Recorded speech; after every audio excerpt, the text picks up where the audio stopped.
Hi friends, welcome to channel. நம்ம சேனலில் இன்றைக்கி பார்க்க போகிறது 8th தமிழ் இயல் 6 புணர்ச்சி இலக்கணம் ரீடிங் வீடியோ பார்க்க போகிறோம். ரீடிங் மட்டும்தான் இருக்கும், வேணுன்றவங்க பார்த்துக்கோங்க. புணர்ச்சி. தமிழ் அமுதம் ஆகிய இரு சொற்களையும் சேர்த்து சொல்லி பாருங்கள். தமிழ் அமுதம் என்று ஒலிக்கிறது அல்லவா? இவற்றுள் முதலில் உள்ள சொல்லை நிலைமொழி என்றும் அதனுடன் வந்து சேரும் சொல்லை வருமொழி என்றும் கூறுவர். இவ்விரு சொற்களும் சேரும்போது நிலைமொழியின் இறுதி எழுத்தும் வருமொழியின் முதல் எழுத்தும் இணைகின்றன. இவ்வாறு நிலைமொழி ஈரும் வருமொழி முதலும் இணைவதை புணர்ச்சி என்கிறோம். நிலைமொழியின் இறுதி எழுத்து உயிரெழுத்தாக இருந்தால் அது உயிரீற்று புணர்ச்சி எனப்படும். எடுத்துக்காட்டு: சிலை ப்ளஸ் அலகு சிலையலகு, லை இல் ப்ளஸ் ஐ.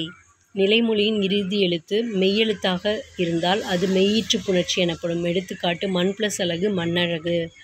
வருமொழியின் முதல் எழுத்து உயிரெழுத்தாக இருந்தால் அது உயிர் முதல் புணர்ச்சி எனப்படும். எடுத்துக்காட்டு: பொன் ப்ளஸ் வண்டு பொன் ப்ளஸ் உண்டு பொன்னுண்டு.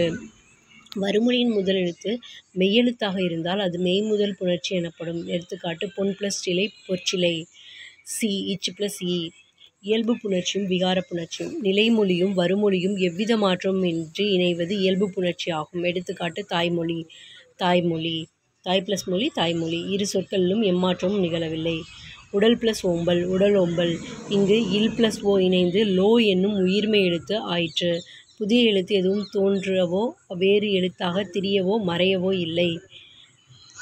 இரண்டு சொற்கள் இணையும் போது நிலைமொழியிலோ வருமொழியிலோ அல்லது இரண்டிலுமோ மாற்றங்கள் நிகழுமாயின் அது விகார புணர்ச்சி எனப்படும். விகார புணர்ச்சி தோன்றல், திரிதல், கெடுதல் என மூவகைப்படும். நிலைமொழியும் வருமொழியும் இணையும் போது புதிதாக ஓரெழுத்து தோன்றுவது தோன்றல் விகாரம். எடுத்துக்காட்டு: தமிழ் ப்ளஸ் தாய் தமிழ்த்தாய். இத் அப்படின்ற எழுத்து புதுசாக தோன்றியிருக்கு, தமிழ்த்தாய். நிலைமொழியும் வருமொழியும் இணையும் போது ஓரெழுத்து வேறெழுத்தாக மாறுவது திரிதல் விகாரம் ஆகும். எடுத்துக்காட்டு: வில் ப்ளஸ் கொடி விற்கொடி. இல்லுன்றது இர்ருன்னு தெரிஞ்சிருக்கு.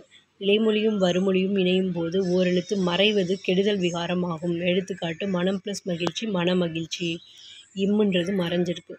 இரண்டு சொற்கள் இணையும் போது ஒன்றுக்கு மேற்பட்ட விகாரங்கள் நிகழ்வதும் உண்டு. எடுத்துக்காட்டு: நாடகம் ப்ளஸ் கலை நாடகக்கலை. இதில் இம்மும் மறைஞ்சிருக்குது, இக்குன்ற ஒன்று தோன்றியும் இருக்குது. இங்கு கெடுதல் விகாரத்தின்படி நிலைமொழி ஈற்றில் உள்ள மகரமே மறைந்தது. தோன்றல் விகாரத்தின்படி இக்கென்னும் மெய்யெழுத்து தோன்றியது. இதோட தான் இந்த இயல்கான ரீடிங் இலக்கணம் முடிஞ்சு.